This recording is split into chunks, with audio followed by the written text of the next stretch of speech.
It could be said that Ethereum is the true cloud, whereas in Web 2, the cloud is sort of a marketing term for a server farm owned by a corporation. Ethereum creates a decentralized market where anyone can store or process code in exchange for payment, creating a kind of cloud for decentralized applications, commonly known as dApps.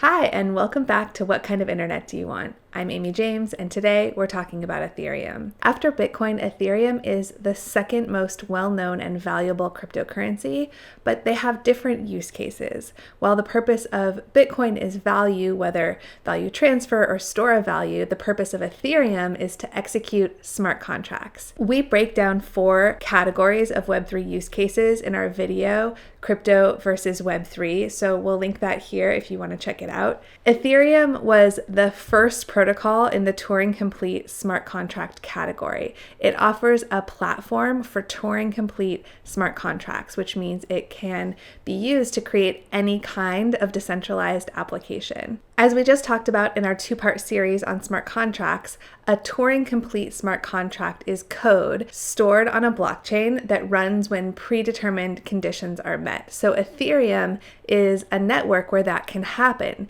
It's a decentralized protocol where smart contracts can be written to the blockchain and processed by the network. After Bitcoin popularized blockchain technology as a form of cryptocurrency, there were many copycats like Litecoin and Dogecoin, which have slightly different parameters from Bitcoin, a different block time or supply cap, but still have the use case of being a method of value transfer or a store of value. Ethereum took the possibility of blockchain technology beyond cryptocurrency to smart contracting. It provides a Turing-complete programming language, the ability to publish applications to a public ledger, and the processing to execute them. The potential of Ethereum has drawn a lot of people, money, and energy into Web3, and now 7 years since its launch, some of the most popular decentralized applications are built on Ethereum. You could say that Ethereum is to blockchain what HTTP is to TCP/IP.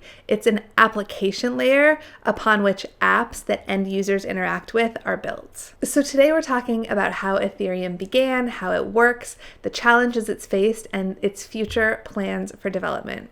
But before we start, please hit the like button and subscribe to the channel, and let's get into it. Unlike Bitcoin, where the creator or creators, known by the pseudonym Satoshi Nakamoto, is anonymous, Ethereum was created by a guy who is very well known. His name is Vitalik Buterin, and he's been an active and influential part of the cryptocurrency industry since its very early days. He co-founded Bitcoin Magazine in 2011 when he was just 17 and became one of its most popular writers.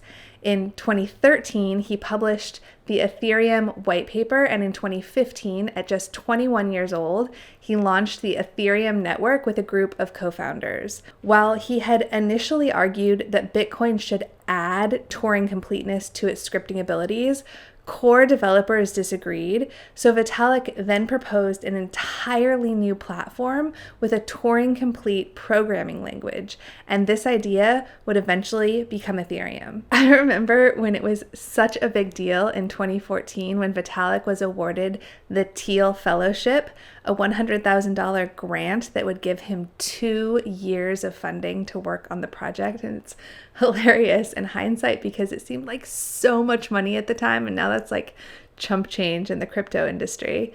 Later that same year, Vitalik and his co-founders held a crowdfunding campaign. It was also one of the most popular and successful at the time, and they raised over $18 million, which was used for development and to launch the network. And again, it's funny that it's such a low number compared to the fundraising that is happening on pretty obscure Web3 projects today, but that really highlights the growth of the industry. Vitalik has continued to be a well-known figure in the industry and has been instrumental in addressing the challenges Ethereum has faced, as well as charting the future plans for the network. So now let's talk about the basics of how Ethereum works. Like Bitcoin, Ethereum consists of a decentralized network of nodes that validates transactions and stores them in blocks. And for doing this, they earn block rewards in the form of newly generated Ethereum network tokens called Ether. But unlike Bitcoin, Ethereum stores more than just transactions in its decentralized ledger.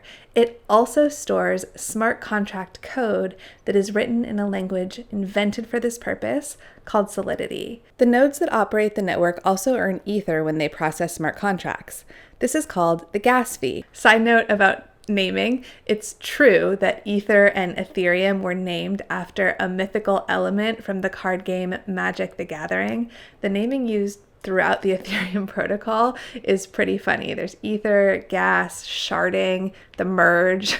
One of my favorite quirks about nerd culture is the naming and how seriously they take it. I've never played Magic the Gathering, but as a writer, I appreciate a good naming backstory. So anyway, gas is another way of saying processing cost, and it's how users pay for network resources like computation and storage when smart contracts execute. If the smart contract is particularly complex and requires a lot of resources, it will require more gas to execute it. And of course, if a user is trying to run a smart contract but does not pay enough gas, the smart contract will not be executed. The groundbreaking innovation Ethereum offers is called the Ethereum virtual machine because it makes a new form of computation possible. Rather than running code locally or on a server, Ethereum creates a decentralized network where code can be stored and processed. It could be said that Ethereum is the true cloud, whereas in Web 2, the cloud is sort of a marketing term for a server farm owned by a corporation. Ethereum creates a decentralized market where anyone can store or process code in exchange for payment, creating a kind of cloud for decentralized applications, commonly known as dApps. This is the reason Ethereum has generated so much excitement. It creates a platform that can store and process any kind of application in a fully decentralized way. Well, the promise of what Ethereum can do is incredible since it has the potential to move blockchain technology beyond financial purposes and fully remake the web. Ironically, so far, the uses it's most well known for are financial, things like decentralized finance, non-fungible tokens, and initial coin offerings. But there are also projects using it to incentivize and orchestrate networks for Web3 infrastructure that offer decentralized solutions for things like video transcoding, live streaming, cloud computing, indexing, and querying. Okay, so now let's talk about some of the challenges Ethereum has faced. As we talked about in our video on Bitcoin's approach to smart contracts, because Bitcoin's not Turing complete, there isn't much that can go wrong. I'm not saying it wouldn't be a problem if something did go wrong and a transaction was sent prematurely or not at all. But Bitcoin's scripting can't cause network-wide disruptions, whereas the Turing complete scripting used by Ethereum is much more complex, which means issues can have a more significant impact on the network. And early on, Ethereum did face issues because of a complex smart contract with the infamous DAO hack. To explain it, let's first quickly talk about what a DAO is. The term DAO stands for Decentralized Autonomous Organization. The concept came about in 2014 or 2015 when people realized that with the right combination of smart contracts, a decentralized organization could operate with no formal legal structure. It could have members and it could have a shared treasury, and its members could vote over what to do with the funds in its treasury, all without the need for a bank account or a hierarchical structure or any executives at all, operating entirely based upon smart contract code that governs it, and the decisions of its members. So in mid-2016, a group formed around the idea of crowdfunding a shared pool of money that it could then invest directly into various proposed projects. They called it the DAO. Initially, it looked like it could be very successful, quickly raising $150 million in Ether via a token sale. Unfortunately, there was a vulnerability in its code base. If you think about it, it was kind of like a really valuable bug bounty system. I'm sure lots of people looked over the code before it went live and didn't find anything.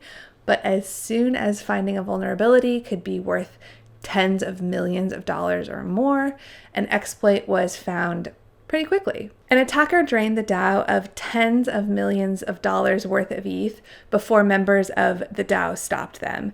And this led to a schism in the Ethereum community over how to address the issue of the lost ETH. Some argued that since blockchains are meant to be immutable, there was nothing that could be done aside from learning from the mistake and be more careful with writing code going forward. And others argued that since the theft was discovered so quickly, there was an opportunity to roll the blockchain back to before it happened and essentially erase the theft from history, enabling them to recover the tens of millions of dollars of stolen ETH, even though it meant undermining the premise of a blockchain being immutable. Ultimately, the community split over the decision. The organizers and investors in the DAO and most of the core developers decided that it would be best to rewind the chain, but since others in the community disagreed, when the rollback was done, the network forked into two versions. The version with the modified history retained the name Ethereum, and the one that still had the hack in its history became known as Ethereum Classic. Another challenge Ethereum faced in its early years was not caused by something going wrong with a smart contract, but by a dApp growing too popular for the network to handle it. In late 2017, a virtual pet game called CryptoKitties was released. It allowed users to spend their ETH tokens to purchase, collect, breed, and sell virtual cats, kind of like a crypto version of the Tamagotchi virtual pets from the 90s. The game was a great demonstration of what a fully decentralized processing environment wrapped around the concept of cryptographically enforced uniqueness could do, and it took off like wildfire. Unfortunately, it also nearly crippled Ethereum because the network couldn't handle that level of throughput. So it caused a dramatic backlog of transactions and slowed the entire network down. Ultimately, it was fixed through a combination of smart contract code optimization and giving end users more clarity about what was happening with the UI. There's a great article about how it was handled that we'll link in the description, which said, quote, "In response to what was unfolding to be an industry-wide dilemma, an impromptu task force of Ethereum developers from projects like MetaMask, Infura, and Grid Plus came together and joined the CryptoKitties team in formulating short-term optimizations and longer-term scaling solutions that not only alleviated the immediate danger, but laid out roadmaps toward a more functional future." And I especially like this line, quote, "Perhaps even more importantly, the saga highlights the remarkably collaborative and cooperative nature of the blockchain space and developer community," end quote. This event revealed Ethereum's scaling issues and led the community to conclude that it needed major upgrades if it was going to be able to serve as the world computer. Ethereum is now in the midst of a multi-year-long effort to implement a number of significant changes to scale the transaction and processing throughput of the network. The first of these changes was migrating the consensus protocol from proof of work to proof of stake. We have videos breaking down the basics of proof of work and proof of stake, and we'll link them if you want to check them out. It can be really hard to upgrade an active protocol, especially blockchain protocols, because all of the node operators need to implement the upgrade within a short time frame so as not to fork the network. Ethereum moved from proof of work to proof of stake in 2022, and while it was years in the making, the big day was uneventful, which is basically the highest degree of success you can have in that kind of thing. This change, dubbed the merge, was part of a multi-stage plan to improve the throughput and scalability of the Ethereum network. The remaining stages are called the surge, the verge, the purge, and the splurge, which will upgrade the Ethereum network via a variety of approaches like changing block size limits, sharding, compressing, pruning, and deduplicating data, and using off-chain storage, rollups, parallel processing, and off-chain computation. Ethereum was the first blockchain network with a Turing-complete programming language intended to build any kind of decentralized application, but it's no longer the only one. There have been other networks created inspired by Ethereum that enable smart contracting and decentralized applications, but have different incentive design or blockchain parameters. But so far, Ethereum remains the most popular and valuable, having generated almost 15 billion in cumulative revenue and consistently more than 500,000 daily active wallet addresses, reaching more than 1 million last July. It also has one of the most, if not the most, vibrant developer community in Web3, with more than 1.5 million downloads per week of its most popular software development kits in 2022. And that's it for today. If you learned something about Ethereum, please like the video and share it on social media. And if you want to keep hanging out and talking about Web3, subscribe to the channel so you don't miss future videos.